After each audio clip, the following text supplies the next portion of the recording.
안녕하세요. 11월 29일 월요일입니다. 어제 주일 은혜롭게 잘 보내셨겠지요. 코로나 이전으로 돌아간다면 예배, 주일 예배에 같이 참여해서 찬양하고 같이 뜨겁게 기도하고 또 말씀 들으며 감동하고 이러한 것이 될 수 있을지, 코로나가 끝난다고 하더라도 과거로 교회가 돌아가서 그러한 경험을 할 수 있을지는 미지수입니다. 왜냐하면 영적인 생활이라는 것은 한번 추락하면 본래의 그 자리까지 끌어올리는 그 일을 몇십 배, 몇백 배 더 애써야 그 자리로, 과거의 그 자리로 올라갈까 말까 한 거예요. 그런데 이렇게 지금 한 2년 가까이 그러한 생활을 못하고 그냥 유튜브로 명맥을 유지하고 있고, 물론 또 뭐 유튜브로 나름대로 영적인 생활을 잘하고 계신 분들도 계시겠지만 보편적으로는 그렇지 못하다는 평가를 저 나름대로도 듣고 있거든요.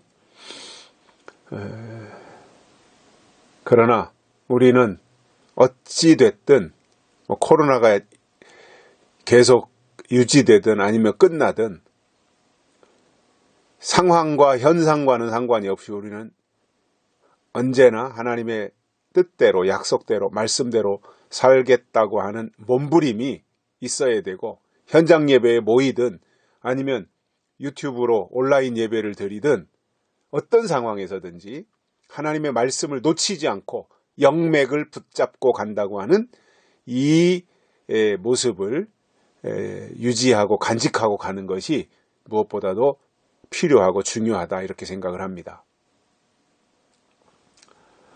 저는 코로나가 끝나도 한국교회의 어떠한 영적 생활이 과거로 돌아가기는 어려울 거라고 생각을 합니다. 이게요, 유지하는 건 쉬워도 내려갔다가 다시 올라가는 건 어렵거든요. 그리고 이렇게 이제 코로나 때문에 뭐 예배 이런 것들에 대해서 통제를 하고 하면서 어떤 절박함이라 그럴까요? 그리고 교회 예배에 꼭 출석해야 된다라고 하는 어떤 주일 성수의 개념, 이런 것들이 이제 완전히 좀 바뀌었을 거라고 봐요. 물론 뭐 마음이 중요한 거지요. 건물 교회 예배에 참석한 것과 하지 않은 것과 그 차이를 굳이 든다면 마음이 중요한 거죠. 그 중심이 중요하고요. 그렇지만 신앙이 단계가 어린 사람들은 어쩔 수 없이 교회에 가서 사람도 만나고 또 같이 찬양도 하고 같이 어울러 거기에 휩쓸려서 기도도 하고 이렇게 해야만 유지되는 사람들이 아마 다반서였을 거라고 보고요. 그래도 신앙이 장성하고 성숙한 사람들은 스스로 홀로서기를 해서 믿음을 지탱할 수 있는 그 능력을 가지고 있는 사람들이기 때문에 이러한 분들은 특별한 그 지장은 크게 없을 것이다. 다만 말씀의 맥락을 꾸준히 유지하고 가는 것을 더 중요시 하지 않을까, 이렇게 나름대로 생각을 해보고 있습니다. 이제 11월도 이제 거의 다 저물어 가고 있습니다. 오늘이 29일, 내일이 30일, 이제 이틀 남았네요. 잘 마무리 하셔야 되겠고, 코로나가 연일 4,000명 안팎 오르내리고 있죠. 4,000명을. 어제도 코로나에 돌아가신 분이 뭐 30 몇 명이라고 하던데요. 점점 심각해지고 있습니다. 오늘 말씀은 민수기 6장 6절과 7절 2절입니다. 자기 몸을 구별하여 여호와께 드리는 모든 날 동안은 시체를 가까이 하지 말 것이요, 그 부모 형제 자매가 죽은 때라도 그로 인하여 몸을 더럽히지 말 것이니 이는 자기 몸을 구별하여 하나님께 드리는 표가 그 머리에 있음이라. 아멘. 머리가 중요하다라는 것 계속 강조하고 있습니다.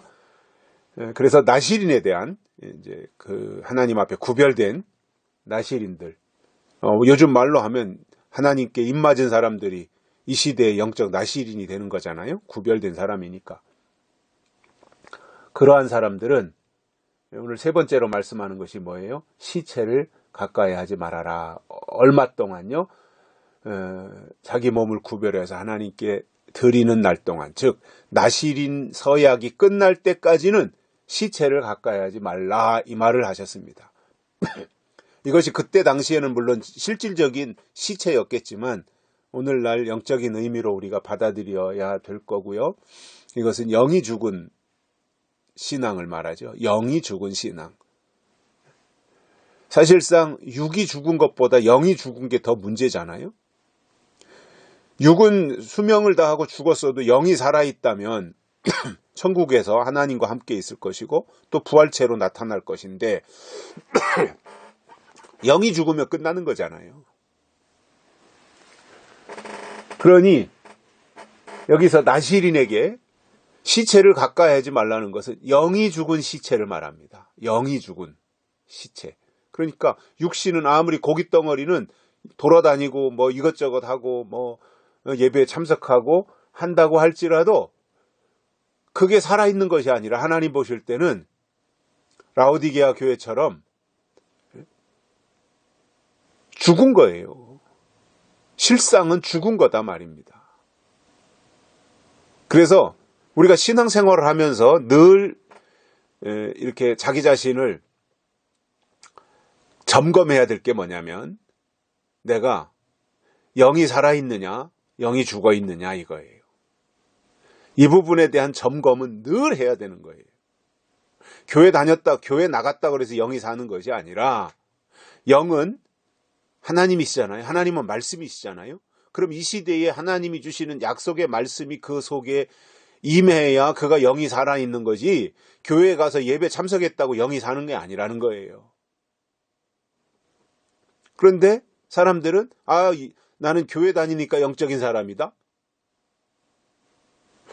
이거는 어떻게 넓은 의미로 보면 맞겠지만 그 말 자체가 그런데 디테일하게 분석하고 또 막 쪼개고 이렇게 해서 보면 아니잖아요. 약속이 없는데 무슨 믿음이 있어요. 믿음이 없는데 어떻게 하나님의 사람이라고 말할 수 있어요. 그래서 영이 살아있느냐 영이 죽어있느냐 이 부분에 대한 것을 꼼꼼하게 우리가 파헤쳐 봐야 됩니다. 설교자들이 설교하는 것을 들을 때에도 저 양반이 영이 살아있어서 설교하느냐 아니면 영이 죽은 채로 그냥 형식적인 내용만 가지고 말하느냐. 이것은 영이 죽은 사람은 영이 죽은 설교를 분별 못해요. 그런데 영이 살아있는 사람은 한마디 딱 들어보면 그거에 대해서 분석해낼 수 있거든요. 이것이 저는 마지막 때 깨어있는 영적인 사람들의 실상이라고 봅니다. 교만해지고 잘난 체 하자는 얘기가 아닙니다. 누구를 평가하고 판단하고 하자는 얘기가 아닙니다. 우리가 하나님 앞에서 잘난 사람이 누가 있어요? 하나님 앞에서 우리가 교만할 수 있는 사람이 누가 있습니까? 다 부족하고 다 모자라고 연약하고 허물이 있고 다 그런 사람들이죠. 그러나 그럼에도 우리가 성경을 근거로 해서 영적으로 깨어있는 종이냐 살아있는 종이냐 잠자는 종이냐 죽어있는 종이냐 최소한도 마지막 때를 살아가는 신앙인들이라면 설교자들의 영이 하나님께 속했는지 땅에 속했는지 그것은 분별하고 신앙생활을 해야 된다 그 말이에요.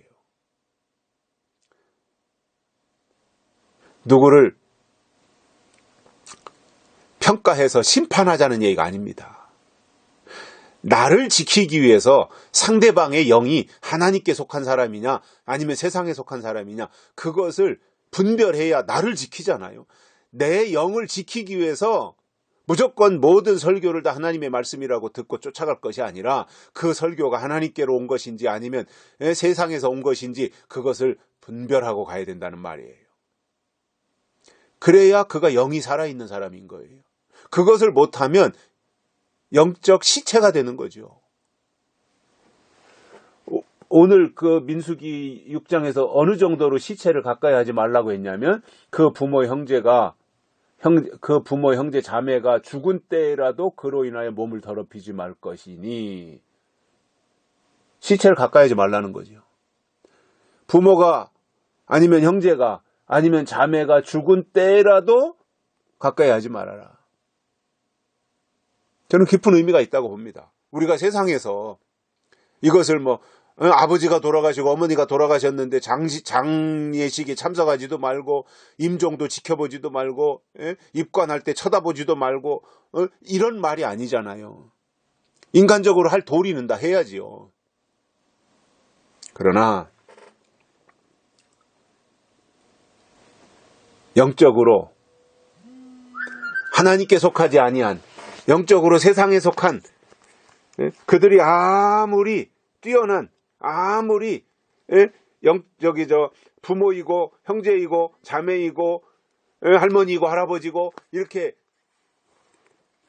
그런 정도로 가까운 사람이라고 할지라도 그들이 영이 죽어 있다면, 영이 죽어 있는 그들과 같이 멍에를 매거나 신앙의 영적인 부분을 더럽히면 섞이지 말라는 얘기가 되는 거죠. 섞이지 말아라.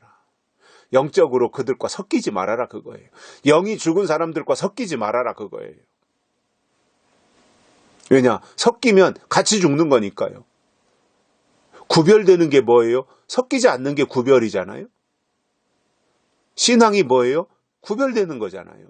성도가 누구예요? 구별된 사람들이잖아요. 나시린이 누구예요? 구별된 사람이잖아요. 인 맞는 사람들이 누구예요? 구별된 사람이라는 거예요. 성령 받는 사람이 누구예요? 구별된 사람인 거예요. 하나님의 사람이 누굽니까? 구별된 사람인 겁니다. 그래서 구별된 사람들은 구별이 뭔지도 모르고 살아가는 영이 죽은 사람들과 섞이지 말라, 그 말입니다. 여기까지 하겠습니다. 감사합니다.